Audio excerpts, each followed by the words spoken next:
Welcome to Hunter Beyond Time and Space Chapter 40. Decryption. Li Shutong left with Big Cat. He only said that he would personally teach Qing Chen, but didn't say what he would teach. But Lin Xiaoxiao, who knew the boss well, understood that the boss was in a very good mood at the moment. Very, very good. The Knight inheritance was almost extinct by the time of Li Shutong's generation. Although he never mentioned it, Lin Xiaoxiao saw him selecting successors one after another, failing time and time again. Lin Xiaoxiao knew that the boss was anxious.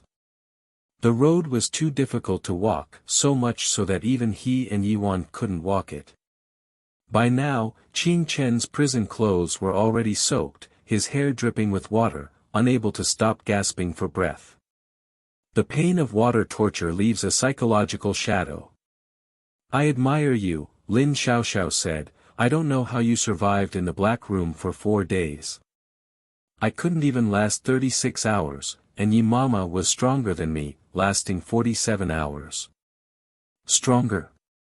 Yi Wan glanced at him. "A little stronger is enough," Lin Xiaoxiao said impatiently. Qing Chen slowly stopped panting. "Have you been in the black room too?"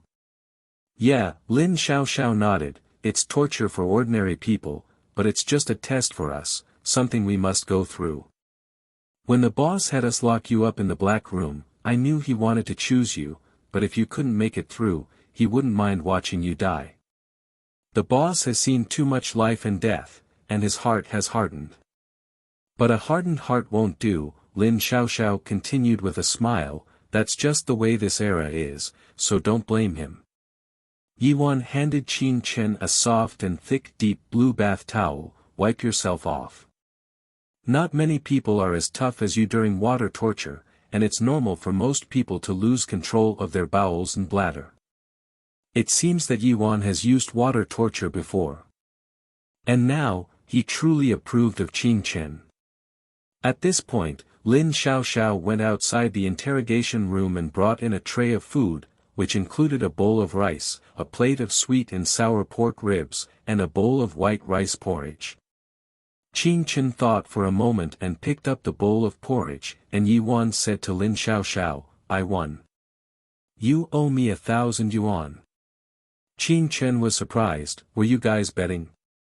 "Yeah," Lin Xiaoxiao said helplessly. "Your blood sugar is extremely low right now, so you should crave something sweet at the sight of food. This is your body telling your brain the answer, so I bet you take a bite of sweet and sour pork ribs first. But you haven't eaten in 4 days, and a smart person would choose to drink porridge first, restrain their body's instincts, and tell themselves what the right choice is. I bet that someone who can endure the black room and water torture wouldn't be foolish enough to eat ribs first," Yi Wan said. Qing Chen slowly drank the white porridge, feeling his cold body slowly warming up. Compared to the suffering he had experienced in the past, even the most painful things in his previous world were nothing compared to what he had endured in the past few days. His peers were still in school, dating, playing games, while he had already embarked on an unknown journey. He didn't even know where he was going himself.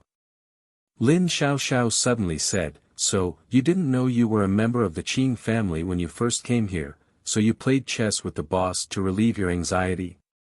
"Yeah," Qing Chen nodded. There was nothing left to hide at this point. Lin Xiaoxiao asked again, "So, you actually have no connection to the Qing family, haven't lived with them, and have no sense of belonging?" "Yeah," Qing Chen nodded again. Lin Xiaoxiao smiled happily. "That's good. I guess the boss thought of that too, which is why he decided to accept you." Yi Wan said, "You can rest assured that only I, Lin Xiaoxiao, and the boss know your identity in your previous world. Even Li Dongzi won't tell anyone. We will keep this secret for you." Qing Chen breathed a sigh of relief. "Thank you." "Who is Li Dongzi?" "Hensha Li Dongzi," Lin Xiaoxiao smiled. "Hensha is an organization under my knights, and the knights' abilities are probably bigger than you think. It seems like you don't know much about the outside world." We'll have to give you a crash course. By the way, do you know Lu Dezhu, Huang Jixian, and that person who likes to swear, Jian Sheng? Lin Xiaoxiao asked. I know Lu Dezhu and Huang Jixian, but we're not really acquainted. They were my high school classmates, Qin Chen explained. Wait, so you're just a regular high school student in your previous world? Lin Xiaoxiao was shocked. While he knew some things about the previous world, he thought Qin Chen would be pretty powerful in that world. Given the abilities and willpower Qin Chen had shown, he shouldn't have been an ordinary student. In the previous world, it was a relatively peaceful world, with no extraordinary people, no mechanical limbs, and no gang organizations, just peace and stability. Even as an ordinary person, it was good. There was no danger to life, Qin Chen said.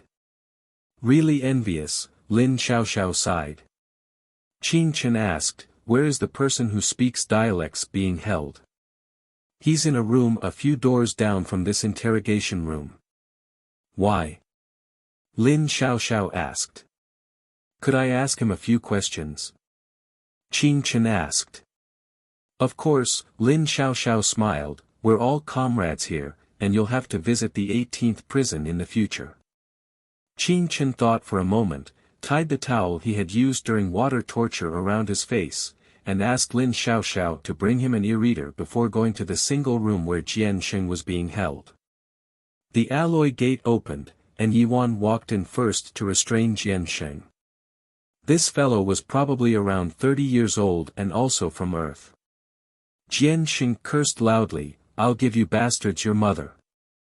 Before he could finish, Qin Chen silently wrote 3 words on the e-reader, making Jian Sheng stop his cursing, Quanzhai Ali. Jian Sheng was stunned, you're from Earth too. I have a few questions for you, Qin Chen continued to write on the e-reader, you're not from Sichuan, why did you cross over here? You're in Luocheng. I was doing some business in Luocheng before, I don't know how I ended up here, Jian Sheng answered. What's your profession? Qin Chen wrote on the e-reader again. Scalping, Jian Sheng answered, are you from Luocheng too? However, Qin Chen had no intention of answering his question, he just turned around and left. It wasn't until Yuan let go of Jian Sheng that he realized that his fellow Earthling had no intention of saving him, and immediately began cursing again. But then Jian Sheng realized that something was wrong. Since this young man was also from Earth, why did he seem to be in such a high position in this world? Both Lin Xiaoxiao, who had interrogated him before, and the burly man were cooperating with him. Were there people as strong as time travelers in this era? And outside the door, Lin Xiaoxiao watched Qin Chen, first looking at the towel on his face, then the e-reader in his hand. This young man had just experienced the black room and water torture, yet he was able to maintain such a cautious behavior. Thank you for listening to this episode of the audio novel, The Timeless Hunter. If you enjoy this channel, click subscribe for more fascinating English audio novels. Don't forget to leave a comment, like, turn on notifications, or share on social media below so you can find this channel again. Let us know your thoughts. See you next time.